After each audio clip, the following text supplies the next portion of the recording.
एक छोटा सा गांव था, जंगल के किनारे बसा हुआ। गांव के बाहर एक पुराना पीपल का पेड़ था, इतना बड़ा कि उसकी छाया दिन में भी डरावनी लगती थी। गांव वाले कहते थे कि उस पेड़ के पास रात में कोई नहीं जाता, क्योंकि वहां एक चुड़ैल रहती है। डर के बावजूद उस रास्ते से गुजरना मजबूरी था। गांव में सीता नाम की एक औरत रहती थी।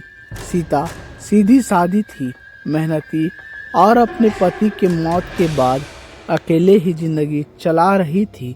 उसका घर गांव के आखिरी सिरे पर था, जहां से जंगल शुरू हो जाता था। लोग उससे ज्यादा बात नहीं करते थे, लेकिन सीता किसी का बुरा नहीं चाहती थी। एक दिन गांव में अजीब बात होने लगी। कभी किसी के घर के बाहर पैरों के निशान मिलते, सब कहते जरूर चुड़ैल जाग गई है। सीता इन बातों पर ध्यान नहीं देती थी।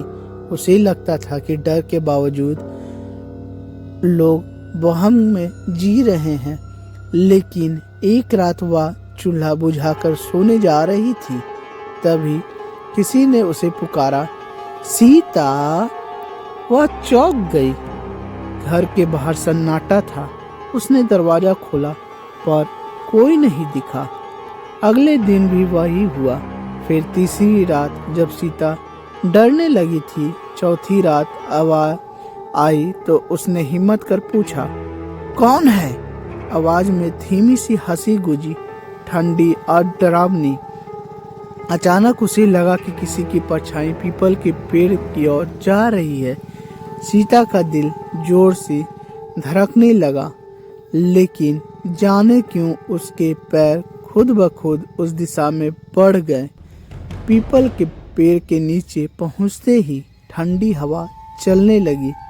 चांद बादलों में छिप गया और तभी उसने देखा, लंबे बिखरे बाल उड़ती हुई एक औरत, चमकती लाल आंखें, वह थी चुड़ैल। सीता डर से कांप गई। वह भागना चाहती थी, पर शरीर ने साथ नहीं दिया। चुड़ैल बोली, डरो मत सीता, मैं तुझे मारने नहीं आई हूँ। सीता की आवाज कांप रही थी।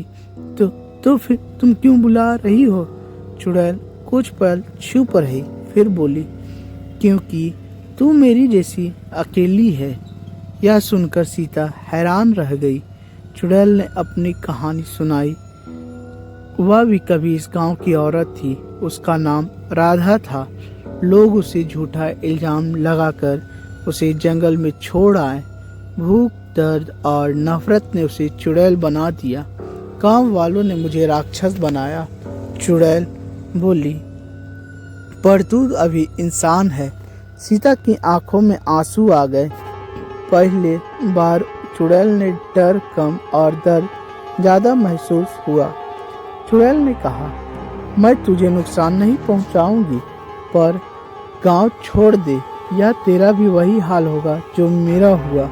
सीता चुप रही। वह जानती थी चुड़ैल सच कह रही है।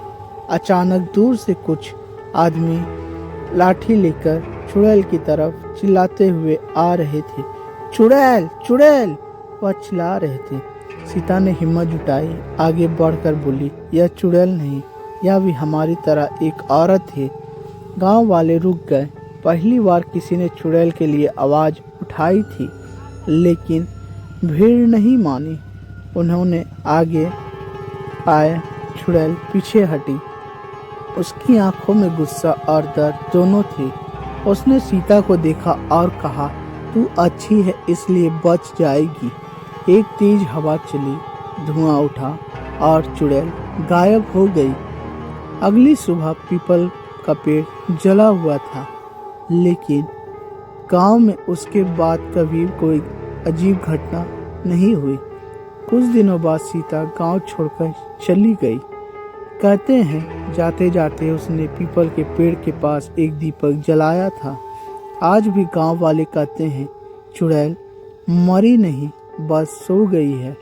और जो औरत अकेली और सताई जाती है, वही एक चुड़ैल बनती है।